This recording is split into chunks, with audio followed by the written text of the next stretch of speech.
Hi, my name's Giggs, and I wouldn't be here talking to you today had it not been for the generosity of all those people that donate blood and have basically kept me alive for the last 52 years.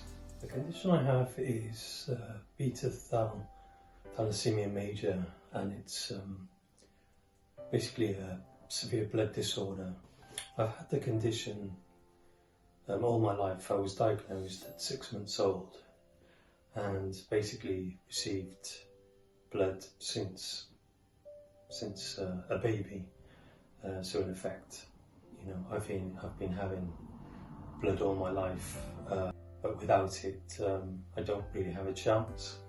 Blood gently, it helps me to maintain as normal life as possible. I often look at the bag of blood when they're putting it up in the hospital, and I do wonder where that blood has come from and how thankful I am for it.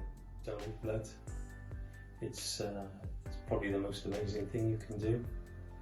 It's the best present you could give someone. It's what keeps me alive and helps me to enjoy life, helps me to enjoy my family. I just want to say thank you for those that do give blood. I am forever grateful for the chance to live. So thank you.